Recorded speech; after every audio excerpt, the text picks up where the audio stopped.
এই মুহূর্তের বড় খবর দেব আপনাদেরকে। অমিত শাহর সঙ্গে দেখা করলেন সুদীপ বন্দ্যোপাধ্যায়। কেন্দ্রীয় স্বরাষ্ট্রমন্ত্রী অমিত শাহর সঙ্গে সাক্ষাৎ সুদীপ বন্দ্যোপাধ্যায়। রাজীব রয়েছেন আমাদের সঙ্গে টেলিফোনের প্রতিনিধি। রাজীব, দেখো, কেন্দ্রীয় স্বরাষ্ট্রমন্ত্রীর সঙ্গে দেখা করলেন সুদীপ বন্দ্যোপাধ্যায়। আজকে দুপুরে সুদীপ বন্দ্যোপাধ্যায় তিনি দিল্লি পৌঁছেছেন এবং দিল্লি পৌঁছানোর পর তিনি বিজেপির কেন্দ্রীয় নেতা তথা কেন্দ্রীয় মন্ত্রী ভূপেন্দ্র যাদবের বাড়িতে যান।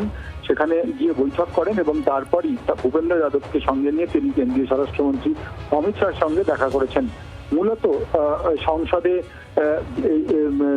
তৃণমূলের এই বিক্ষুব্ধ গোষ্ঠী তারা এনডিএ শিবিরকে সমর্থন করলে তাদের কিভাবে তারা সমন্বয় রক্ষা করবেন, মূলত তা নিয়ে আলোচনা এবং এই বিক্ষুব্ধ শিবিরে আর কে আসতে পারে এবং তাদের কিভাবে বিক্ষুব্ধ শিবিরে আনা হতে পারে এই বিষয় নিয়ে আলোচনা হয়।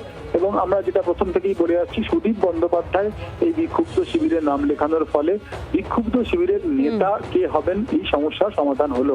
অর্থাৎ কাকলি ঘোষ দস্তিদারের নেতৃত্ব নিয়ে অনেকেই প্রশ্ন তুলছিলেন, এখন সুদীপ বন্দ্যোপাধ্যায় যোগ দেওয়ার পরে সেই সমস্যার সমাধান হলো, এমনটাই অনেকে মনে করছেন।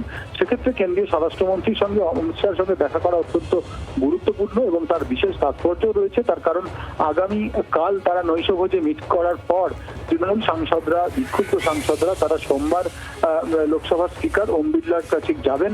সশরীরে হাজির হয়ে তারা দাবি জানাবেন যে তারাই আসল তৃণমূল, তাদেরই প্রতীক দেওয়া হোক এবং তাদের জন্য পৃথক বসার জায়গা করা হোক। এবং পাশাপাশি তারা এনডিএ শিবিরকে সমর্থন করছেন, এনডিএ শিবিরের ব্লকে তারা যোগ দিচ্ছেন, এই আর্জি তারা লোকসভা স্পিকারকে জানাবেন। আর এই সব আলোচনার জন্যই আজকে অমিত শাহের সঙ্গে দেখা করলেন সুদীপ বন্দ্যোপাধ্যায়। নজর রাখো। ধন্যবাদ রাজীব।